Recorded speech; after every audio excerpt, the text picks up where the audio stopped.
पिछले क्लास में हम लोग पी ब्लॉक एलिमेंट स्टार्ट किए थे। इनऑर्गेनिक का ये चैप्टर चल रहा है और इस पी ब्लॉक में हम लोग को टू ग्रुप ऑफ एलिमेंट के बारे में पढ़ना है, ग्रुप 13 और ग्रुप 14। ग्रुप 13 के general parameters, general chemical reactivity, इसके बारे में पढ़ चुके हैं। इनऑर्गेनिक का पोर्शन चल रहा है और इनऑर्गेनिक पूरी तरह से थ्योरेटिकल होता है, यानी कि स्टेटमेंट बेस्ड होता है, जहाँ आपको इक्वेशन पर मेनली ध्यान देना होता है। तो अब सेकंड वाले पार्ट पर आते हैं। जैसे हम लोग एस ब्लॉक में पढ़े थे, some important compounds of sodium and some important compound of calcium, उसी तरह से यहाँ पर भी ग्रुप 13 में हम लोग को some important compounds of boron के बारे में पढ़ना है, यानी कि बी के कंपाउंड्स के बारे में। उसी में एक इम्पॉर्टेंट कंपाउंड आता है बोरेक्स। ये borax hydrated salt, hydrated compound है, यानी इनके साथ वाटर ऑफ क्रिस्टलाइजेशन लगा होता है। बोरेक्स का फार्मूला है Na2B4O7.10H2O। यहाँ पर ये जो 10H2O लगा हुआ है, ये वाटर ऑफ क्रिस्टलाइजेशन कहा जाता है। Chemically joint water molecules for water of crystallisation.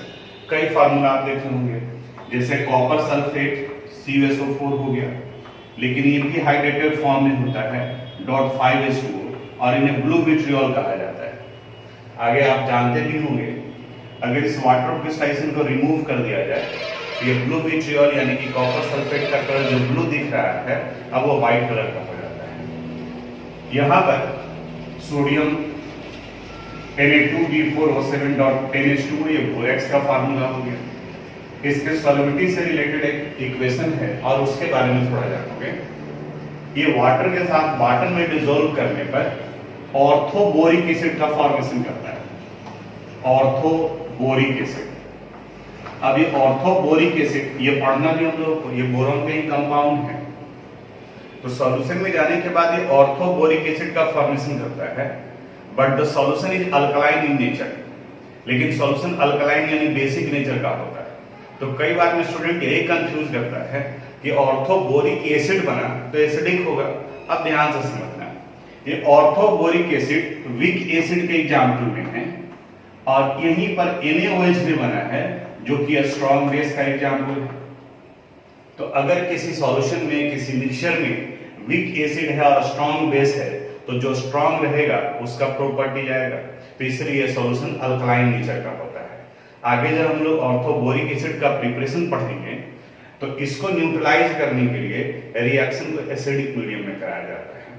ये ऑर्थोबोरिक एसिड के साथ में फॉर्मेशन किया। बोरेक्स व्हाइट क्रिस्टलाइन सॉलिड के फॉर्म में पाया जाता है। इनके साथ में वाटर ऑफ क्रिस्टलाइजेशन है। जैसे बताया कि हाइड्रेटेड कॉपर सल्फेट को आप हीट करते हो तो अपना वाटर ऑफ क्रिस्टलाइजेशन लूज करता है। उसी तरह से बोरेक्स को जब हम लोग हीट करते हैं तो ये अपना वाटर ऑफ क्रिस्टलाइजेशन लूज किया Na2B4O7 का फॉर्मेशन करता है, सोडियम मेटाबोरेट कहा जाता है। और फिर अगर इसे हम लोग फर्दर हीट करते हैं तो B2O3 और NaBO2 का फॉर्मेशन करता है। बोरेक्स बेड कहा जाता है। और आगे आप जब कॉलेज में जाओगे तो वहां पर साल्ट एनालिसिस के पार्ट में आता है बोरेक्स बेड टेस्ट। केमिस्ट्री में 12th के सिलेबस में भी है साल्ट एनालिसिस, अगर कराया जाता है। थोड़ा सा साल्ट एनालिसिस कई स्टेप में जाके पूरा होता है, तो जनरली स्कूल लेवल में इसको अवॉइड कर देते हैं, क्योंकि स्कूल में तो प्रैक्टिकल का 1 और 2 पीरियड ही होता है और ये पूरे साल्ट एनालिसिस को कंप्लीट करने में कई घंटे लग जाते हैं। कई दिन लगातार जो है अल्टरनेटिव कल भी आज भी ऐसे करके प्रैक्टिकल कंप्लीट करना पड़ता है। तो आगे कॉलेजेस में जाओगे तो वहाँ बोरेक्स बेड टेस्ट करना होगा, यानी कि हर एक मेटल अलग अलग कलर देते हैं जब उन्हें हम लोग हीट करते हैं फ्लेम के साथ में। तो ये भी इनके प्रॉपर्टीज में आता है। तो ये बोरेक्स से रिलेटेड कुछ इंपॉर्टेंट प्रॉपर्टीज था।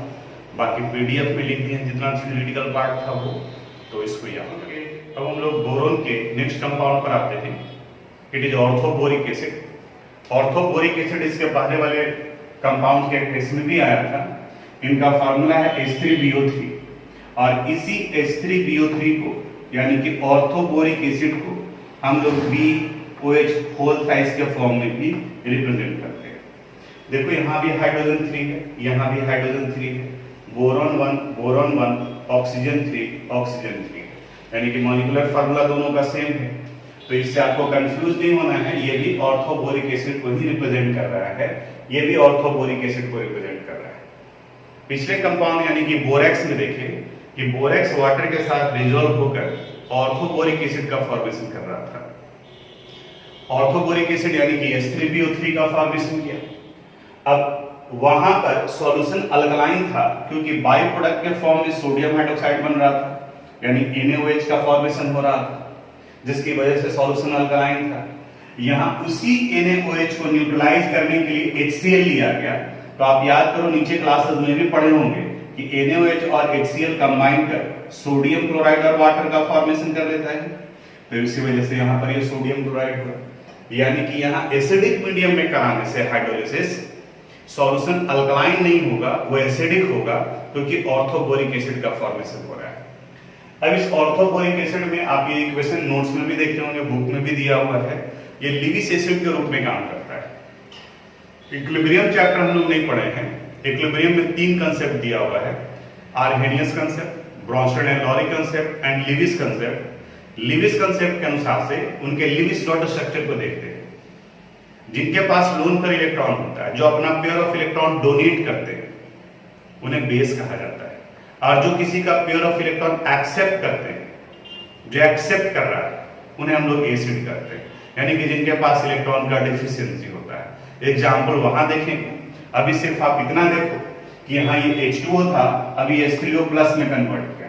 यहाँ पॉजिटिव चार्ज का मतलब ये हुआ कि इसने इलेक्ट्रॉन लूज किया है, और इसका इलेक्ट्रॉन गेन किसने किया है? BOH पोलराइज किया है। तो ये लिविस के कंसेप्ट के अनुसार से पेयर ऑफ इलेक्ट्रॉन एक्सेप्ट कर रहा है, इसलिए इसको हम लोग लिविस एसिड कहेंगे। बाकी इक्विलिब्रियम तक थोड़ा वेट करो, वहां जब पहुंचेंगे हम लोग तो सारा कंसेप्ट क्लियर होगा। एक और इंपॉर्टेंट केमिकल प्रॉपर्टीज दिया हुआ है ऑर्थोबोरिक एसिड का। इसके हीट करने पर, जब आप इसे हीट करते हो तो ये वाटर मॉलिक्यूल लूज करता है। यहां से आप H3PO3 से H2O रिमूव करो, वाटर रिमूव करो। देखो यहाँ 3 हाइड्रोजन था, तो 2 हाइड्रोजन रिमूव करेंगे तो 3 - 2 1 हाइड्रोजन बचा रहेगा। बोरॉन ऑक्सीजन 3 था और यहाँ 1 है, माइनस करना है तो ये 2 होगा, यानी कि HbO2 ये बन गया। फिर आप हीट करेंगे, यानी कह सकते हो कि यहाँ से H2O बाहर निकल गया। HbO2 को भी हीट करेंगे तो भी यहाँ से H2O बाहर निकलेगा। अब इसमें कुछ लोगों को कंफ्यूजन होता है, HbO2 है और यहां से हम लोग माइनस कर रहे हैं H2O। अब यहां देखो हाइड्रोजन 1 है, यहां 2 हाइड्रोजन माइनस करना है, तो इसके 1 मोल की बजाय हम लोग 2 मोल ले लेते हैं। तो 2 मोल हाइड्रोजन यहाँ 2H, यहां भी हाइड्रोजन 2, यानी हाइड्रोजन कैंसिल हो गया। बोरोन यहाँ 2 है, माइनस नहीं कर रहे हैं तो बोरोन का नंबर 2 बचा हुआ है। ऑक्सीजन देखो 2 and 2 2 जा 4, और 4 ऑक्सीजन में से 1 ऑक्सीजन माइनस कर दिए तो 3 ऑक्सीजन बचा हुआ रह गया। तो देखो तो ये B2O3 आ गया। तो ये इनका फॉर्मेशन करता है, देखिए H2O माइनस करता चला जाता है। तो ये ऑर्थोबोरिक एसिड से रिलेटेड कुछ एक केमिकल प्रॉपर्टीज थे जिसको हम लोग यहाँ डिस्कस किए। बाकी इसका थ्योरेटिकल पार्ट जो स्टेटमेंट बेस्ड है, उसको फिर हिंदी में समझाना ये तो बेकार है। वो तो आप देखे होंगे, सिंपल से स्टेटमेंट दिया हुआ है, उसी से रिलेटेड है। अब यहाँ पर ये बोरोन का नेक्स्ट कंपाउंड है, इसे डाइबोरेन कहा गया है। इसको थोड़ा सा समझोगे। डाई का मतलब 2 होता है, यानी कि 2 वर्ड के कॉम्बिनेशन से बना हुआ है डाइबोरेन। एक्चुअली बोरेन का फार्मूला होता है BH3, it is the hydride of boron. और इन्हीं के डाइमर, यानी कि 2 यूनिट एक दूसरे के साथ कंबाइन करेगा तो इन्हें डाइबोरेन कहा जाता है। डाइमर, डाई का मतलब 2, मर का मतलब यूनिट, तो इन्हें डाइमर कहा गया। उसी तरह से बहुत सारे यूनिट एक दूसरे के साथ में जुड़ जाते हैं तो उन्हें पॉलीमर कहा जाता है, यानी कि पॉलीमर। जैसे पॉलीथीन, पॉलिस्टर, ये पॉलीमर के बारे में आप सुने होंगे। तो बहुत सारे यूनिट जब मिल गए तो पॉलीमर हो गया, और यहाँ सिर्फ 2 यूनिट मिल रहे हैं तो इन्हें डाइमर कहा जाता है। तो diborane is the dimer of borane. इनका फॉर्मूला BH3 होल ट्वाइस भी लिख सकते हो, या ब्रैकेट हटाओगे तो बोरोन 2 और हाइड्रोजन 6, यानी कि इन्हें B2H6 लिखा जा सकता है। तो ये इनका मॉलिक्यूलर फार्मूला हुआ। इनके प्रिपरेशन का ये 3 इक्वेशन दिया हुआ है। लेबोरेटरी मेथड है, इंडस्ट्रियल मेथड है। लेबोरेटरी मेथड में वैसे मेथड को हम लोग अप्लाई करते हैं जहां पर आपको कंपाउंड बनाने में सहूलियत हो, यानी कि बहुत ज्यादा environmental high pressure high temperature का जरूरत नहीं पड़े, कॉस्टिंग ज्यादा हो, वो अलग बात है। इंडस्ट्री में लार्ज स्केल पर बनाते वक्त में हम लोग को कॉस्टिंग पे ज्यादा ध्यान देना होता है। अमाउंट ज्यादा बनना चाहिए, इस पर ज्यादा फोकस किया जाता है। तो ये 3 मेथड थे। बोरॉन ट्राइफ्लोराइड का लिथियम एल्युमिनियम हाइड्राइड से कराने पर भी बोरेन बनता है। लिथियम एल्युमिनियम हाइड्राइड ये स्ट्रॉन्गेस्ट रिड्यूसिंग एजेंट है। ऑर्गेनिक केमिस्ट्री पढ़ोगे तो वहां पर ये ज्यादातर यूज होता है। और इसी बोरॉन ट्राइफ्लोराइड का सोडियम हाइड्राइड से रिएक्शन कराने पर भी बोरेन का फॉर्मेशन होता है। देखो यहाँ पर ये B2H6 यहाँ सोडियम हाइड्राइड लिए तो सोडियम फ्लोराइड बन गया, यहाँ लिथियम एल्युमिनियम हाइड्राइड लिए तो लिथियम फ्लोराइड और एल्युमिनियम फ्लोराइड बना। तो अगर इन दोनों इक्वेशन को एक साथ में देखोगे तो रिएक्शन याद करना आसान हो जाएगा। अगर BF3 का बोरॉन ट्राइफ्लोराइड का लिथियम एल्युमिनियम हाइड्राइड से कराए तो बोरेन के साथ साथ डाइबोरेन के साथ साथ लिथियम फ्लोराइड और एल्युमिनियम फ्लोराइड बना। लेकिन अगर इनका रिएक्शन सोडियम हाइड्राइड से कराते हैं तो डाइबोरेन के साथ साथ सोडियम फ्लोराइड का फॉर्मेशन होगा, यानी NaF का फॉर्मेशन होगा। अब इनकी इस प्रॉपर्टी से रिलेटेड बुक पढ़े होंगे या फिर नोट्स आप पढ़े होंगे तो ये स्पॉन्टेनियसली कंबशन करता है। स्पॉन्टेनियस वैसे प्रोसेस को कहा जाता है जो इटसेल्फ होता हो, जो खुद ब खुद होता हो। यानी कि अगर एटमॉस्फेयर में आप इसे खुला छोड़ देते हैं तो एटमॉस्फेरिक ऑक्सीजन के प्रेजेंस में ऑक्सीडाइज हो जाता है और जलने लगता है, और जलने के बाद में ये ट्रेमेंडस amount of heat energy produce करता है। अमाउंट आप देख रहे हो -1976। थर्मोडायनामिक्स के बाद का ही चैप्टर है, उसी को हम लोग डिस्कस करेंगे। तो यहाँ ये नेगेटिव साइन रिप्रेजेंट कर रहा है कि एक्सोथर्मिक नेचर का है, हीट एनर्जी बाहर निकल रहा है। तो ये स्पॉन्टेनियस कंबशन करते हैं, खुद ऑक्सीडाइज हो जाते हैं। और अगर बर्न करते हैं यानी कि थोड़ा सा और टेम्परेचर देते हैं तो रेट ऑफ कंबशन का वैल्यू जो है वो इंक्रीज कर जाएगा। फिर जब इनका रिएक्शन, ये इंपॉर्टेंट है, कई बार एग्जामिनेशन में पूछा जाता है, आगे रीजन समझ में आएगा। जब डाइबोरेन का रिएक्शन अमोनिया से कराते हैं तो ये बोराजीन का फॉर्मेशन करता है। इस बोराजीन को इनऑर्गेनिक बेंजीन कहा जाता है, और ये इनऑर्गेनिक बेंजीन इनके स्ट्रक्चर से रिलेटेड, यानी कि इस बोराजीन का स्ट्रक्चर बेंजीन के स्ट्रक्चर से मैच करता है, इसलिए इसे हम लोग इनऑर्गेनिक बेंजीन करते हैं। तब थोड़ा सा ये समझने के लिए आपको हम ले आते हैं ऑर्गेनिक केमिस्ट्री वाले पार्ट। बेंजीन का मॉलिक्यूलर फार्मूला होता है C6H6 और बोराजीन का फार्मूला है, बोराजीन का फार्मूला है B3N3H6, B3N3H6। अब यहां देखो बेंजीन का जब स्ट्रक्चर लिखते हैं तो all 6 carbon atom hexagonal ring structure का फॉर्मेशन करता है, और इसके साथ में हाइड्रोजन जुड़े होते हैं, हाइड्रोजन हाइड्रोजन हाइड्रोजन और ये हाइड्रोजन और यहाँ भी हाइड्रोजन, और अल्टरनेट पोजीशन पर डबल बॉन्ड लगा यहाँ। उसी तरह से जब B3N3H6 का स्ट्रक्चर बनाते हैं तो nitrogen boron nitrogen boron boron nitrogen और बोरॉन, ये स्ट्रक्चर बनता है। और इन सब के साथ में हाइड्रोजन लगा होता है, हाइड्रोजन हाइड्रोजन हाइड्रोजन हाइड्रोजन और ये हाइड्रोजन। इस बोरॉन का ऑक्टेट पूरा नहीं होता है, इसके पास में सिर्फ 6 इलेक्ट्रॉन होता है। आगे लुईस डॉट स्ट्रक्चर भी बताते हैं इसका। तो ये ऑक्टेट पूरा करने के लिए, जबकि नाइट्रोजन के पास में एक लोन पेयर इलेक्ट्रॉन होता है। अमोनिया का आप स्ट्रक्चर याद कीजिए, केमिकल बॉन्डिंग में पढ़े। तो ये इनको अपना पेयर ऑफ इलेक्ट्रॉन प्रोवाइड करता है, यानी कि कोऑर्डिनेट बॉन्ड बनाता है। तो ये यहाँ इनका ऑक्टेट पूरा हो गया। उसी तरह से ये भी इनके साथ में कोऑर्डिनेट बॉन्ड का फॉर्मेशन करता है, ये भी इनके साथ में कोऑर्डिनेट बॉन्ड का फॉर्मेशन करता है। अब देखो तो ये दोनों स्ट्रक्चर एक जैसा मैच कर रहा है कि नहीं कर रहा है। तो इनके इस प्रॉपर्टीज की वजह से, एक ही जैसे स्ट्रक्चर की वजह से इस बोराजीन का कॉमन नेम इनऑर्गेनिक बेंजीन कहा जाता है। कई बार कॉम्पिटिटिव एग्जामिनेशन में भी पूछा गया है कि इनऑर्गेनिक बेंजीन किसे कहते हैं, तो इनऑर्गेनिक बेंजीन बोराजीन को कहा जाता है, और ये इसका नाम इसके स्ट्रक्चर से रिलेटेड आया है।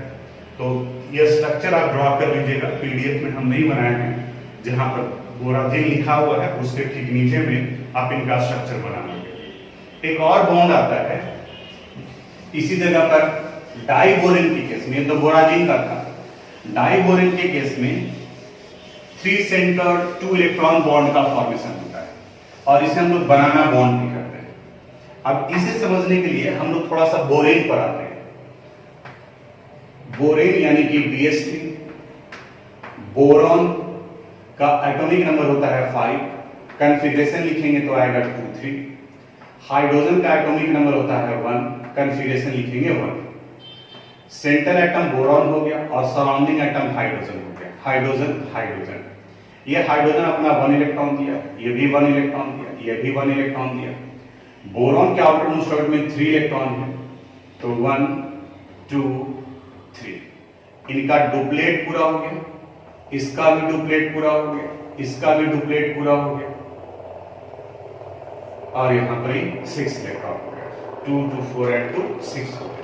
यानी कि इनके पास इलेक्ट्रॉन का डिफिशियंसी था।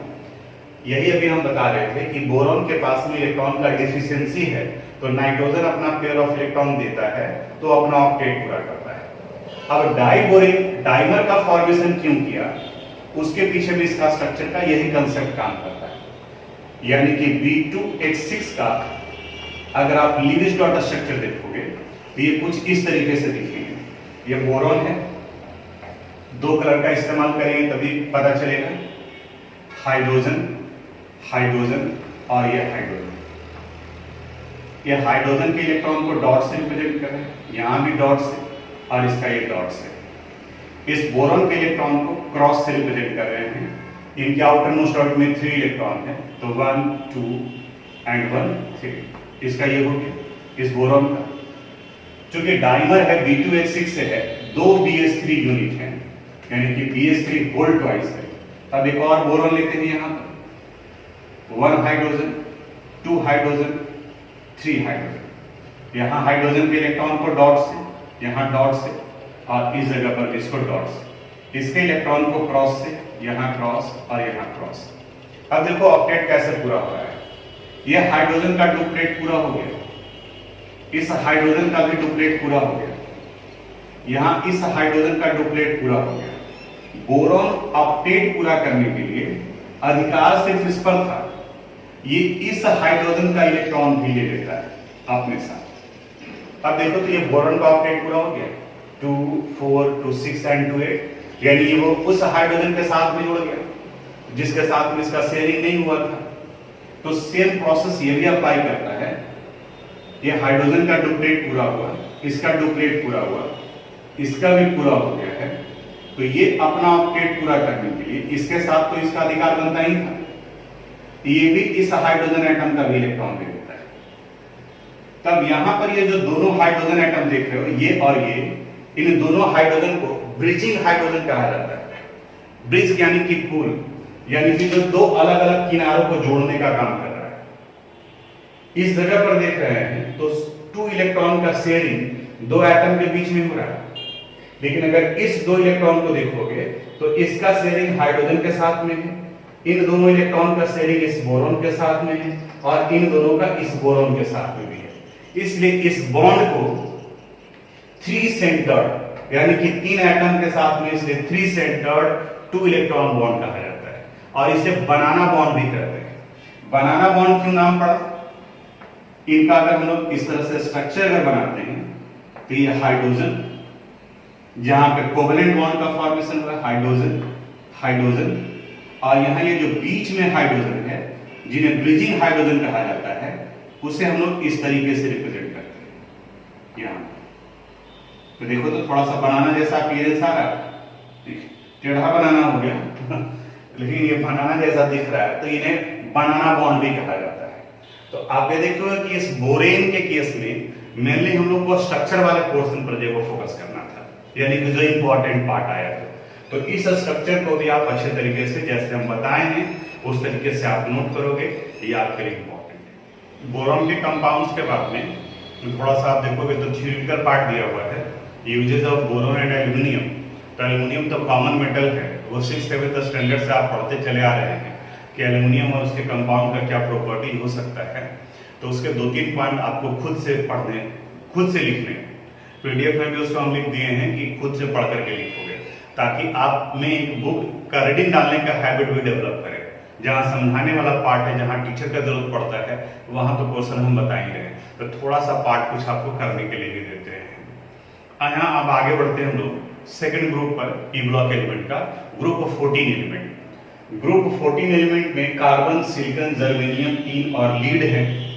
जर्मेनियम है, एसएन को टीन कहा जाता है, और पीबी लीड है।